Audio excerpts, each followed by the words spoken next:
Hello friends and welcome to 2021. That's so awesome to say because for over a week I was really sick and I had the most horrible New Year's Eve, as in I just didn't experience it because I was sleeping. I slept for 4 or 5 days straight. I couldn't do anything. In case you're wondering, I got myself tested and that was negative. So in hindsight, I think it was food poisoning or stomach flu.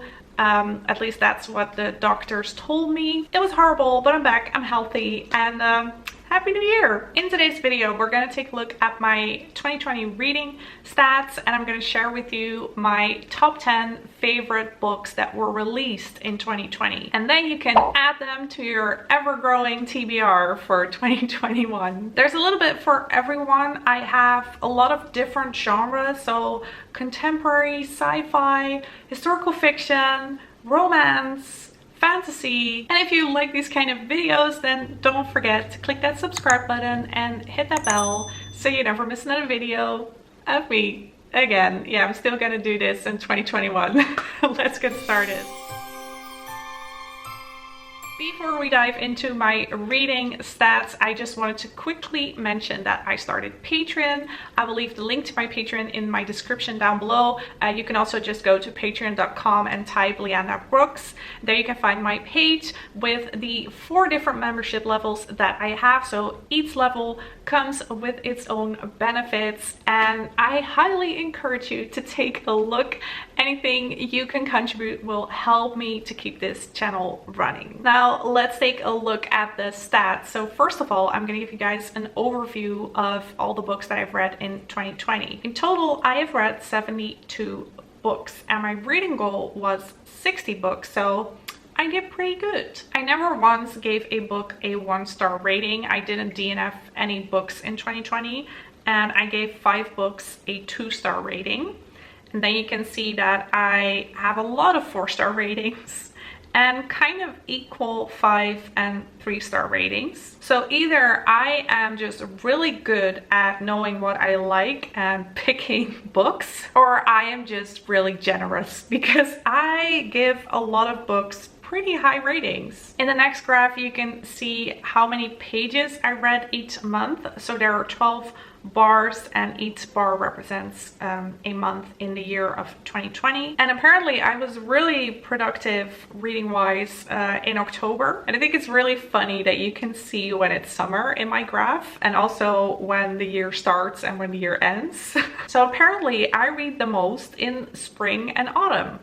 Who knew? The longest book that I read in 2020 was The Fiery Cross by Leanda Gilded. It had a total of 1,443 pages. I have to say though, all the Outlander books have a lot of pages, but they are so wonderful. If you are into historical fiction, definitely pick up this book series. It is worth it. The shortest book that I read is The Tales of Beetle the Bard by J.K. Rowling, with a total of 109 pages. And the total amount of pages, and this is a pretty big number, that I have read in 2020, drumroll please, is 33,468 pages. So that's a lot. And my favorite genre is, surprise surprise, fantasy, including all the subgenres like fantasy romance, young adult fantasy, new adult, adult fantasy. I just really like fantasy books apparently. But I have to say historical fiction came in as a good second. I really love that genre as well. Those were all my stats, and in case you have reading stats of 2020 as well, leave them in the comments down below. I'm always super interested to read those. Now for my top 10 favorite books of 2020, and again, all these books were released in 2020.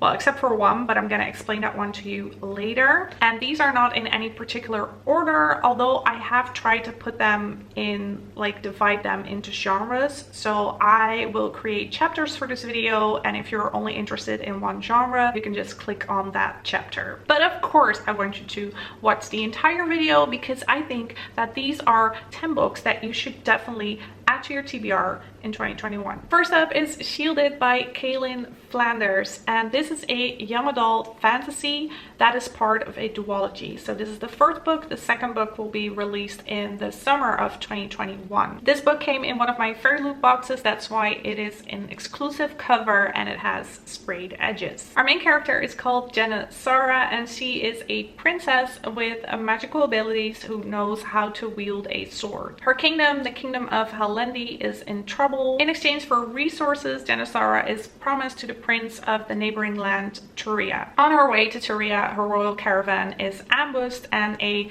new and bigger threat reveals itself. If you enjoyed Sorcery of Thorns by Margaret Rogerson, then definitely pick this up. It has a lot of YA fantasy tropes, and when I say a lot, I mean like a lot. So it doesn't really offer anything new.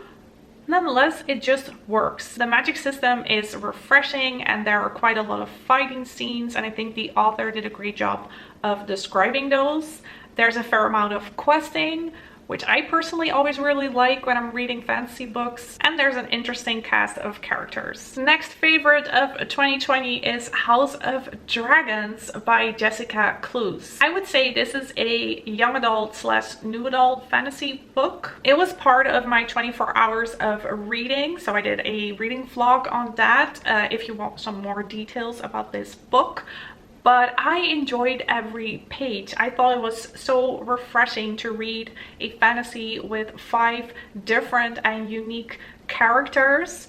Every character is so like really pulls you in, has its own unique background story, and I love the dynamic between the characters. The story takes place in the kingdom of Etrusia, and the dragon throne, so where the king or queen sits, is empty, and 5 unlikely candidates, so those are the 5 main characters, are selected to battle for this throne, and they do that by winning trials. So there are 4 trials: the hunt, the game, the race, and the truth. I just really like that aspect of candidates going through trials, and in the end you find out who ascends the dragon throne. As I also mentioned in my book review on Goodreads, imagine Game of Thrones and Hunger Games having a baby.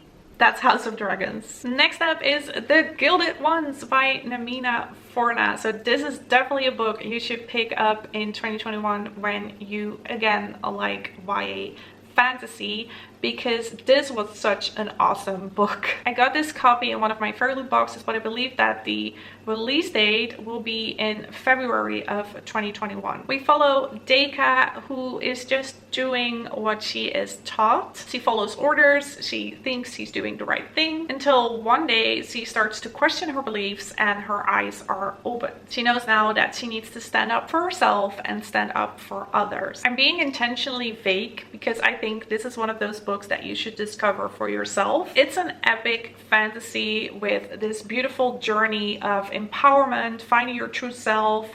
There is feminism, but there's also themes like sexism and racism. So strong female characters, great world building, and the plot was really exciting, and it even surprised me a couple of times. I should say that this book has quite some violence in it and pretty graphic as well, and the story also addresses rape, trauma, and abuse. I am really looking forward to the sequel of this book so that I can just dive deeper into this beautiful world that the author created. Moving on to adult fantasy, and this one is probably a book that you have already heard of, The Invisible Life of Addie, LaRue by V.E. Schwab. The story takes place in France, 1714. Our main character is called Addie LaRue, who in her desperation makes a deal with, you could say, the devil. The deal is to live forever but be remembered by none. You can imagine that this is pretty problematic, because if they walk away to get something for her, then they would have already forgotten about Addie, until one day she meets Henry, who tells her, "I remember." And because Addie lives forever, the story takes place across centuries, which I really enjoyed. So it's a span of 300 years. We get to visit a lot of places like New York, New Orleans, Paris. I particularly like the writing style in this book. It is really whimsical and playful, but also with a very serious undertone. It's kind of this perfect blend between myth and reality, and the author links art with the story. You'll get it when you read it, but I thought that was really innovative and interesting. To me, this book was more than just a beautiful written story. I think it's a message about life, making memories with the people you love, and living life to the fullest. Next in the adult fantasy genre is The Last Wish by Andrzej Sapkowski. And yes, this book was not released in 2020, but the TV series was, so that's why I have included it in my favorites of 2020. The Last Wish is a collection of 6 short stories in which we follow Geralt of Rivia, who is telling you these stories in the present. And Geralt is of course a traveling monster slayer for hire. What I really like about this author's writing style is that it is not necessarily so heavy on the world building. That's because these were like the first books that he wrote, and they were originally published in a magazine, so there wasn't really that much world building. It gets better, at least I heard, in the following books, but it is really heavy on dialogues and character growth. So that is something I absolutely enjoyed, and there's also the occasional dry humor. It's just high fantasy. There is mythology, magical creatures, there's this dark vibe to the stories, but then also this lightheartedness. It's just a good mix of everything you want in a fantasy book, and if you like the series or played the game or love both, pick it up. Moving on to Sci-Fi, and this is a sequel, so I don't know if that's cheating or not, because that kind of implies that you should read the first book as well. But this is Starsight by Brandon Sanderson. If one of your goals is to read more or read a book by Brandon Sanderson in 2021, then I think this would be a great start. You could say that Skyward, the first book, and Starsight are more young adult / new adult sci-fi, meaning it is less complex and less heavy when it comes to characters and world building. I believe I gave the first book 4 stars, and then I read this one, and it is even better because there is character growth, something that I really like when it comes to book series. And there's also more emphasis on atmosphere and more world building, so you get to see other places in the universe. Also, the ending in book 1 that really confused me and left me with a lot of question marks is explained in book 2. The main character is called Spencer, who is a pilot, and she is on this journey to find out what happened to her father. And it's also an epic journey of finding her bravery and saving humankind. There's a lot of action, there are aliens, there's even alien politics. We get introduced to a lot of new characters, which I really loved.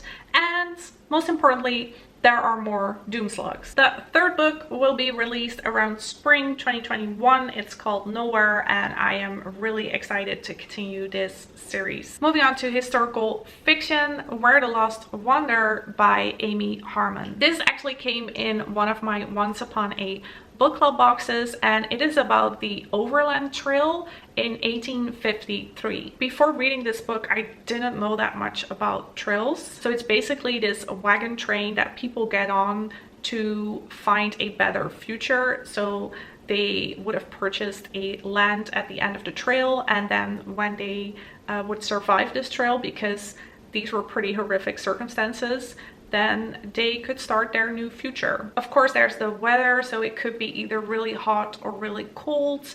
There would be Indian tribes, and not all of them would be peaceful. Same goes for the white people on the trail towards the Indian tribes. And of course, there's things like food provisions that would run out, or just diseases that would spread. So it's a pretty harsh life just to get a possible better future. We follow 2 characters, Naomi May, who is a widow at 20, and she decides that there is nothing left for her, wants a better future, and decides to join the wagon train. And then there's John Lowry, who is a half Pawnee man, which is an Indian tribe, and he is a totally different person with a different background, and somehow they make this instant connection with each other. Something horrific happens, they get separated, and they have to find each other again. It's an emotional read. There were multiple times that I was tearing up, even more so when I read the author's notes that some of these characters were based on actual persons. Before filming, I stood in front of my bookcase and this one instantly caught my eye. I still feel an emotional connection to it. So if you are into historical fiction, definitely pick this one up. This next book could also be considered a contemporary, but I think it's more of a historical fiction book. It's The Beekeeper of Aleppo by Christy Lefteri. Obviously, I prepared this video and I thought this book was published in 2020, but it was actually published in August 2019. I'm still gonna keep it in my top 10 because this made a lasting impression on me, and I think it's also really educational, so that's why I'm still gonna talk about The Beekeeper of Aleppo. The main character is called Nuri, a middle-aged man who is a beekeeper. He lives in the beautiful city of Aleppo, which is in Syria, and he lives there with his wife Afra. They live a very happy life, but then the unthinkable happens and their city is destroyed by war. And this is of course based on the actual events that took place in Aleppo, where a lot of innocent people died. So Nuri and Afra go through an unspeakable loss and they are forced to flee the city. They seek asylum in England, but in order to get there they have to go through Turkey and Greece as refugees. Another really emotional read. You can feel the anger and the sadness that these people have gone through, and what's even more impressive is that the author based this story on the different stories she heard from refugees